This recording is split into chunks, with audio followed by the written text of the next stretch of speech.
สบายแล้วมื้อนี้มาหัวแล้วก็มีผู้สาวอันหนึ่งข้าวให้กินแล้วก็เฮ็ดอยู่เฮ็ดกินให้กินพร้อมนะสบายดีสาวกี้น้องกะอันต่างสองเลยเนาะน้องกะทายเลยเนาะแม่นไทยถ่ายคลิปแต่บ่ได้เอาอันกล่องมาไม่เอากล้องมาภาษาวบอกว่าสิเอามาแล้วยังมาให้น้าสาวเอามาแม่น้าสาวผัดทีมร้านเลยทีมร้านอยู่ป่าโย่ต้องใช้ลืมนะมั้งร้านไปป่ามาได้พ่อแม่พี่น้องแกงเห็ดปวกใส่หมูปลาอันนี้แกงเห็ดปวกใส่อันหยอดมะแตงนะเราได้แสบกันลงก่อนชิมก่อนกินบ่อยเนาะชิมนะกินกว่าเนาะมีเท้ามากินน้ำ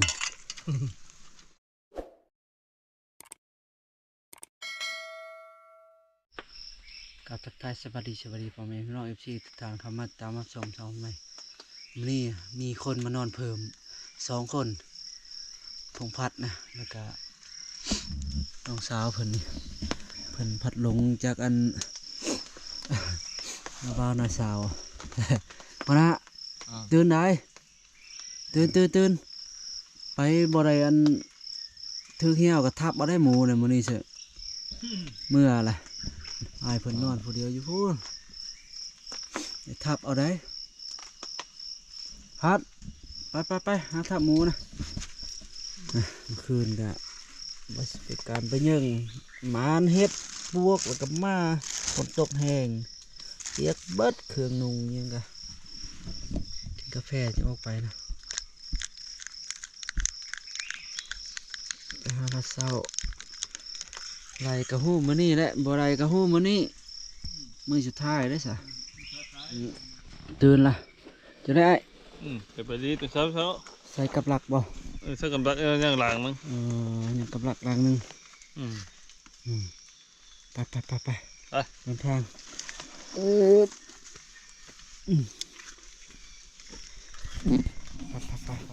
ออกไปหาละเศร้า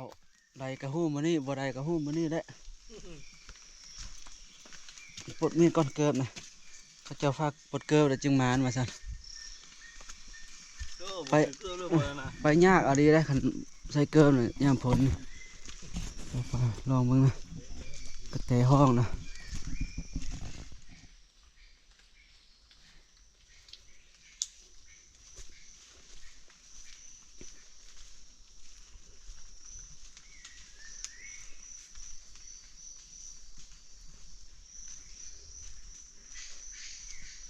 กันในท่วมอย่างเฮ้ยน้อง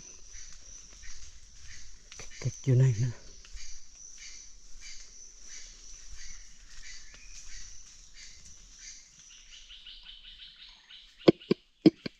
กระลอกเอาน้องกระลอก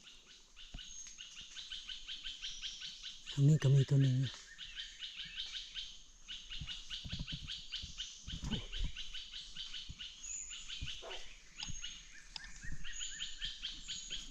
กินมากน้ำผล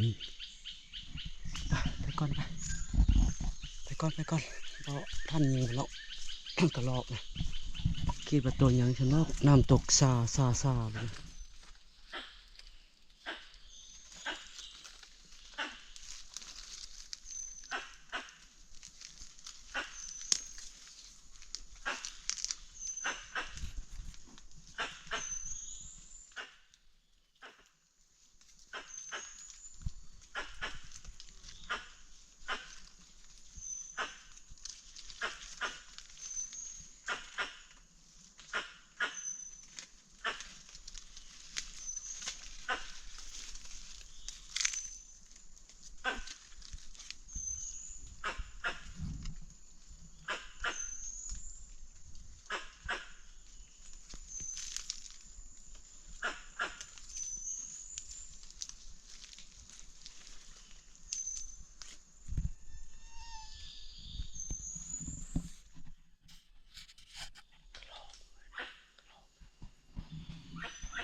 ไปฝอยน้องบ่ทันได้ยิงนะคิดว่ากระรอกท่วงสัตว์ใหญ่สันลอกจอบเข้าไปเบิ่งนี่แต่กระรอกนะไปต่อน้องไม้เสียงตกลนเต็มเลยจะบ่อยตัวยังกินนี่ล่ะหอยโดนพอไหมพี่น้องหอยโดนน้อยนะน้ำโคตรใสเลย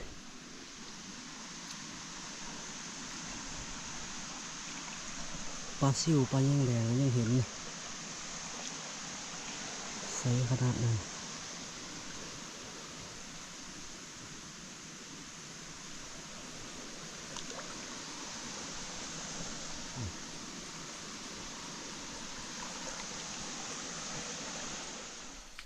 ไปพี่น้องบ่พ่อยังนะยังกลับไปหาทีมงานหาหัวหน้าคนแหละบางทีเพิ่นมานนะหมูปลาถือกับหลักบ่จักนะทางนี้ปลาทุ่มบ่พ่อยังเลยพ่อแต่นกน้อยกับกระดอก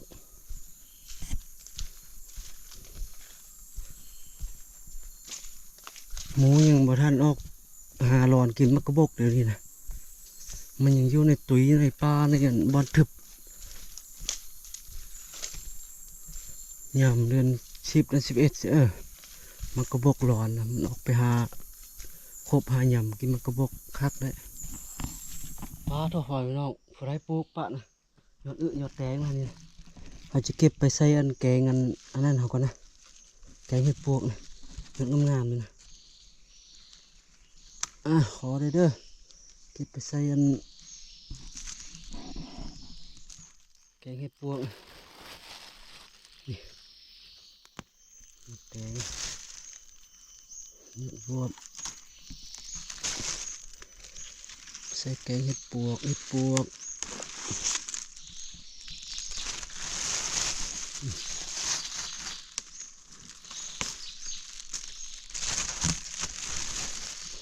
งามๆฮะกระจอ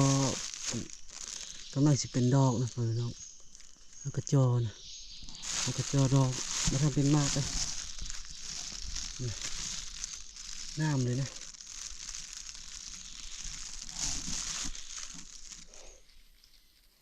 ไปพี่น้องนี่นะเอาหน่อยนึงนะพอได้ไปเมื่อใช้กับอันเห็ดปวกเขาเมื่อคืนนี้นะเขาไปหาการหายังอะไรยังในเห็ดปวกงามเลยนะโคตรงามเลยนี่นะปลาแตงปลามะอึนะก็ขึ้นมะวัวกะลามขึ้นนะจนนั้นมันเป็นนะจนนั้นเป็นได้กินยอดแน่นี่นะเจ้ามานำใช่ไหมในผ่านและจะเป็นผลไม้มานำมาปลูกใส่กับประจักษ์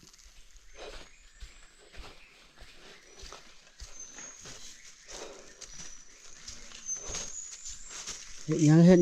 งฮะห่างละกางเขบอลนี่บ่ถือตลอดแหละกางเขบอลเฉยหมูเข้ม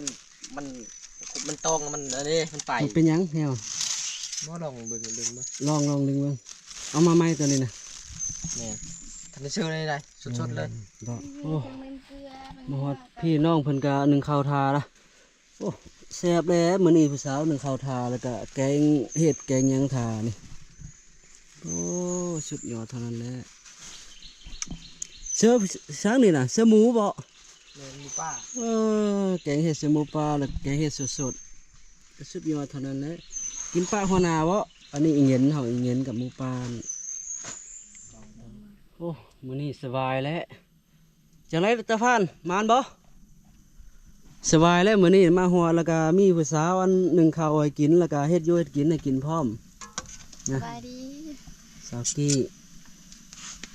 น้องกะอันต่างสองเลยเนาะน้องกะทายเลยเนาะแม่นถ่ายคลิปแต่บ่ได้เอากล่องมาไม่เอากล้องมาสาวบอกว่าสิเอามาแล้วยังมาให้น้าสาวเอามาแม่น้าสาวผัดทีมร้านเลยทีมร้านอยู่ป่าโย่ต้องใส่ลืมนะมั้งทานไปป่าเป็นยังนี่นะแกงเห็ดพวกใส่ใบผักแซ่บเลยใบผักอันนี้จ้ะมันจะมีความบานเนาะความบานพวกกระบานพอแห้งนะตัวนี้สิแกงใส่หมูป่านะหัวหน้าเพิ่นก็เข้ามาแล้วเพิ่นเข้ามาอีกคนนึงแล้วยังทาแต่หัวหน้าดอนเข้ามาบ่ได้ยังกินข้าวแล้วก็กลับบ้านเนาะพันเนาะ มื้อหน้าว่ากันใหม่ถ้าหัวหน้าก่อนจะได้หัวหน้าม านมานี่มาน อันแบกมาหา อันแบกมาแหละปืน นี่ โด น่ะ ดหนึ่ง โอ้ โอ้ยยามแหวก็บ่ถือ บ่ถึง หมูบ่เข้าไปไกลเลยเดี๋ยวนี้เว้น มื้อห น้ น้าคอยฮู้แล้ว จะต้องไปอยู่บ่อนใหม่บ่ คอยไปอยู่บ่อนอื่นแล้ว แต่ หัว ก็ หน้า เที่ยวมาจอบเอาบ่ หัวหน้ามานตัวได้ ว่าเอาไปหามเดี๋ยวคอยจึงมาแล้วคอยอยู่บ่อนอื่นแล้วหัวหน้านี่ป๊าบโลดได้ มานเลย หมาน เนาะ โดดถือโดดเหี่ยวกันเบิ้งมื้อหน้าคอยจิแกกลก่อน แกก็มาไปอยู่บ่อนอื่นบ่ แม่นล่ะไปอยู่บ่อนอื่น มาอยู่ทาเลยบ่มานเนาะ หัวหน้ามานจึง เขาไปตะเชียงเขามีหมานเขาเลยว่าทำด่างเลย หำด่างมาจากจะหำด่างบ่ บ่นะ แกเบิ่งดู จะน้อยรักอายได้มาพัดเมียนเคืองมีของละ แม่น ไปกินข้าวนะกินข้าวเอาเมื่อนะรอบนี้ว่ามานกับรอบหน้ารอบใหม่มานมาได้พ่อแม่พี่น้องแกงเห็ดปวกใส่หมูปลาอันนี้แกงเห็ดปวกใส่อันหยอดมะแตงนะตัวได้แสบกันลงก่อนชิมก่อนอืม ขึ้นบ่อยเนาะ ชิมนะ ไปกินกว่าเนาะ มีถามมากินน้ำน้องชายเพิ่นมาคิดว่าไผมาเมื่อคืนยังรถจักรบึดมายานผู้บ่าวยานผู้บ่าวอันกระตอง หลาย ปบมาพี่ อยู่ทำกับพุ่งผู้บ่าวหลายโพด ผู้บ่าว8-9 คน มาพี่วัดเทาไว้จังเบิ่งเอา ผ่านไม้บ่ได้เกาะอูจะบ่เมื่อคืนนี่ ค่อยเน่งซื่อๆนอนบ่หลับหนาวเมื่อคืนนี่จักเป็นหยัง ห้ามรู้จักเอ้ย บ่เคียว ขึ้นยังกันนะ บ่เคียวบ่เคียวอันนั้นบ่ได้ขึ้นเลยน้องนุงนี่บ่ได้ขึ้นเลยแต่ว่าตื่นมาหนาวจักเป็นหยังหนาวป้าไปการผู้เดียวใช่บ่วะ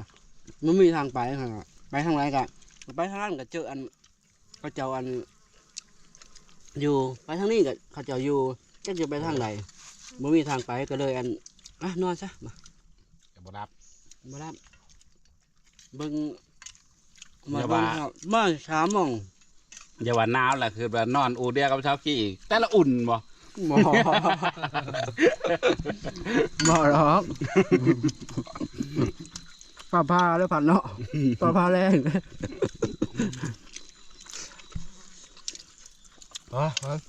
หาสดน้ำในไอ้หนาวอ่ะ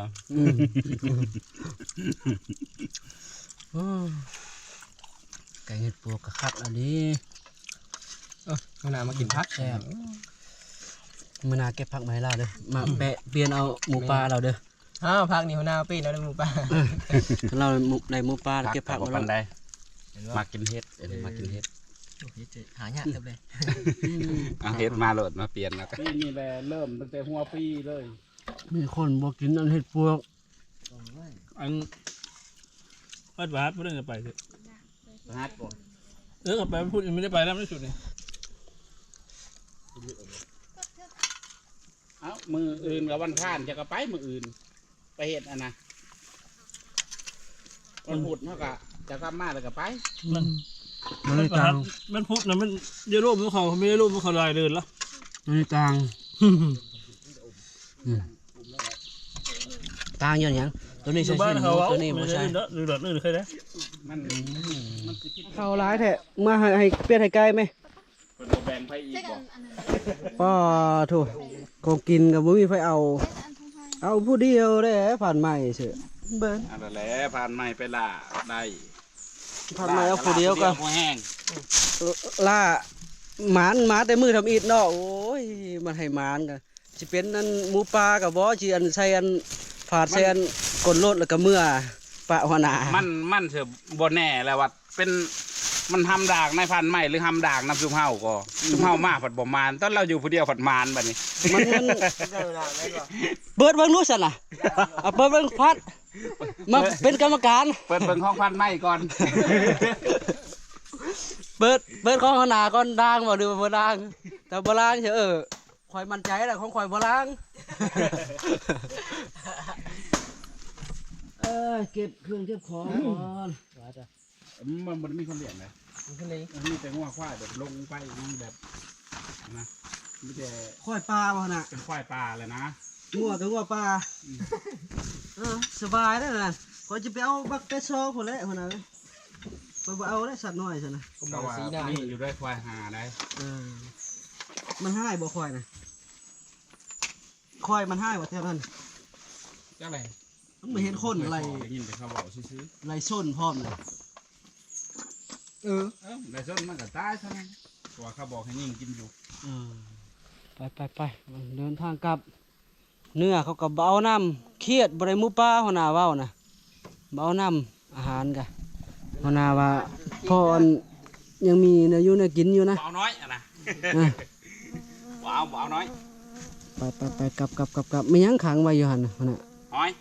หอยเรือ เลี้ยงไว้ให้มันใหญ่ เออ เกิดเลี้ยงไว้ ไปกลับใช่ไหมกลับบ้านมาฮอดแล้วพ่อพี่น้องมาฮอดแล้วก็แรงนะมาหาพ่อไหมลูกมาไอ้เหี้ยมาดีใจบ่พ่อมา เฮ็ดสบายดีเฮ็ดจังไหนเพื่อถ้าติกเสลูกเพื่อถ้าไปอันเฮ็ดกินช่วยพ่อไปพออาบน้ำนะมาฮอดแล้วอาบน้ำนะเฮ็ดกินเนาะโอ้ยเฮ็ดพอสบายดีก่อนสบายดีก่อนเพื่อถ้าติกใส่ลูกเฮ็ดพอมาเฮ็ดกินช่วยพ่อนี่เห็นบอกไก่มันจะตอดนั่นน่ะนะเฮ็ดอันสวัสดีไหมลูกสวัสดีก่อนสวัสดีงามนี่เด้สันนี่อาบน้ำเด้อบ่นี่อยู่ไหนบ่ดูอย่าใกล้ไฟเด้อลูกเด้อมาฟังให้น้องนี่นะเป็นซีนอีเงี้ยนะซีนหมูปลานะเอาชิมาเฮ็ดอันเปาะหลามหรือว่าเฮ็ดอันเปาะหลามแหละจักจะว่าจังไหนผักตอนซีนแล้วก็ใส่อันนี้นะใส่ผักใส่หยังตำข้าวเบื่อใส่นะอยากกินนะว่าน้องกินเอาดามเดี๋ยวอยู่พี่ก็มีอยู่ซีนเงินเท่านะซีนเงินอม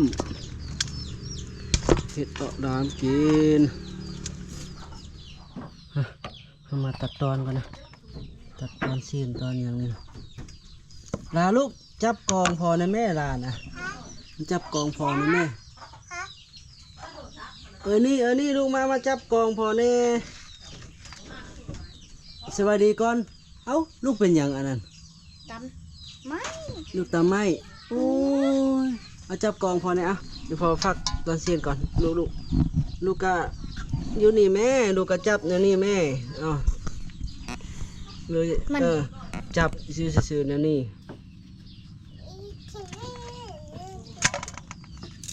ตัดตอนเสียนเห็ดออดดามก่อนลูกกินบ่ลูกจับซื่อๆนะจับยกเขียงพี่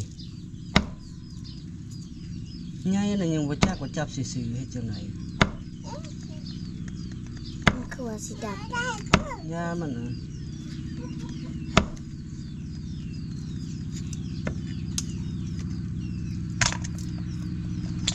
ำมันดับแล้ว ยามันบีบถึงนะพ่อพี่น้องหลายเติบนะ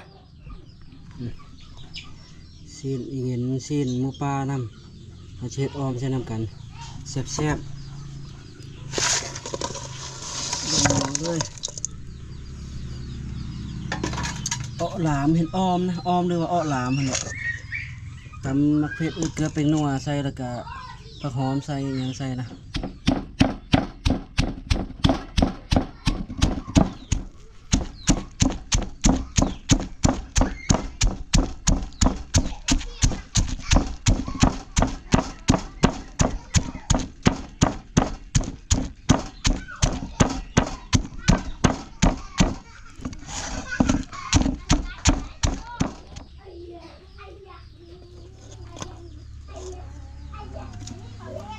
มีข้าวเบื่อนะมีข้าวเบื่อมีผักหอมบัวแล้วก็มะเขือเกลือเป็นนัวไปเนาะจะเราจะเอาฟักใส่นะ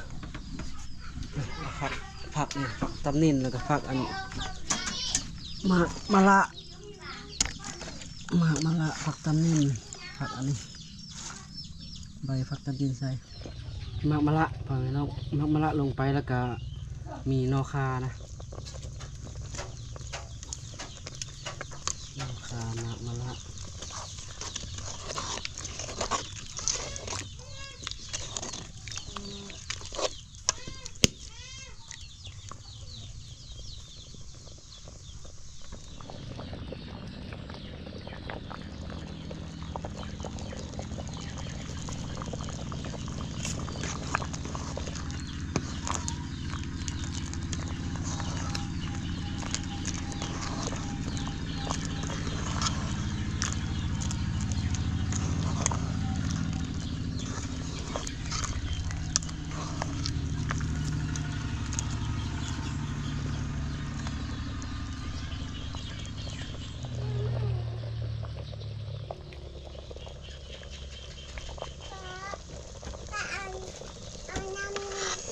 อชิมมันก่อนลูกชิมมึงบ่พอชิมมันก่อนเด้อไม่อย่างนั้นน้ำมันลูกเอาไว้ทอดไข่ลูกเอ้ยมาพอน้องชิมกัน ถ้าเอาจัดเองพอ มัน เจ จะ อ พอทอดให้ลูก มันจะเดือดเองพอเจอจัด เชฟแล้วปรับมือซิบพอพี่น้องเอาพักลงก็โอเคนะเป็นเลยนะ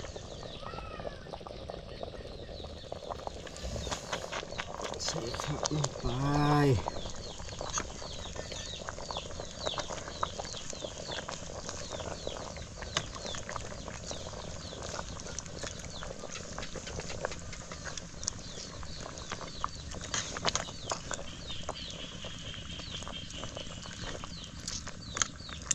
ผักตำนินบำรุงสายตา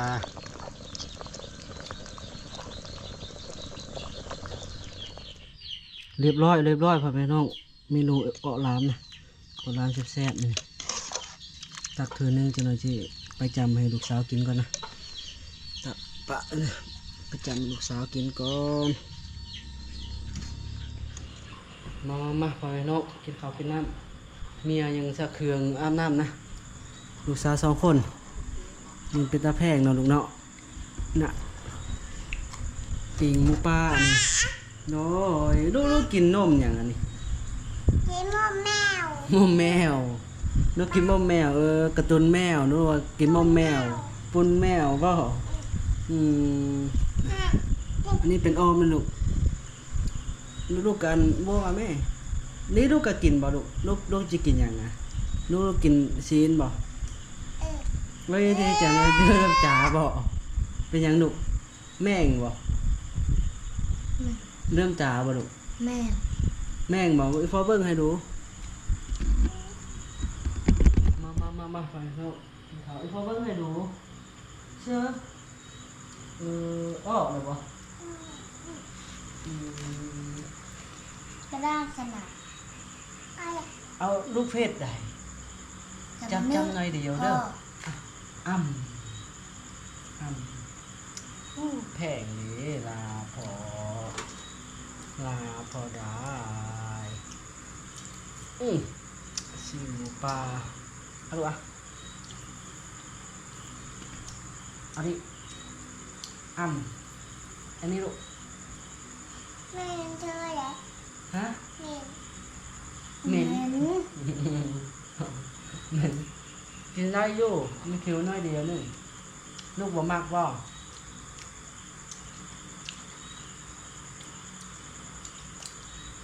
กิน เอาตัวนี้ค่ะ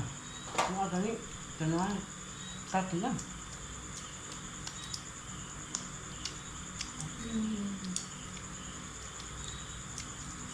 อ้าว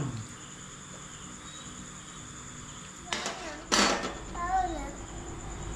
เบิ่งยัง พ่อบอกอย่างเอ๊ะ เบิ่งยังลูก พ่อบอกนี้ว่า พอเปิดกองพอลูกมานั่งบีไหมนั่งบนเก้าลูกจะน้อยกับลูกนั่งพี่แม่กินข้าวมานั่งพี่แม่จะน้อยพ่อกะตีให้หนึ่งดอกอ่ะลูกจำจำกี่อย่าจำแห้งเด้อจำค่อยๆเด้อลูกบ่จำแห้งจำค่อยๆเด้อลูกเด้อ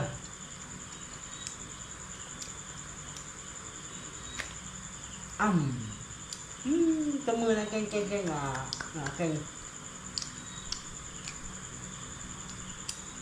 งานก่อนเพิ่งเห็ดตามไม้เพิ่งเห็ด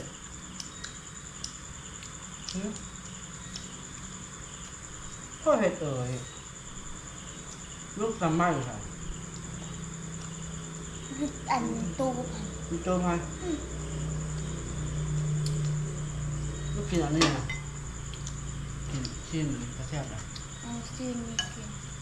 ลูกกินชิ้นนั้นมีพอให้ จำได้บ้างเหรอ ตามรถพอป่ะ จำได้ห้ามบอก นี่เอา จำทีว่า เอาลูกชิ้นอ่ะละนี่ลูกไปใช้น่ะกินข้าวน่ะ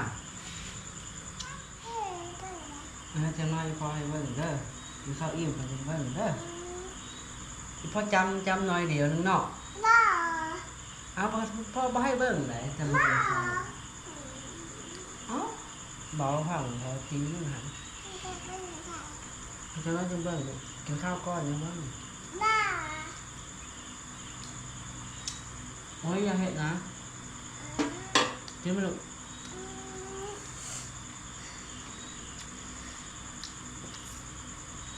ตอนมันคือลูกไป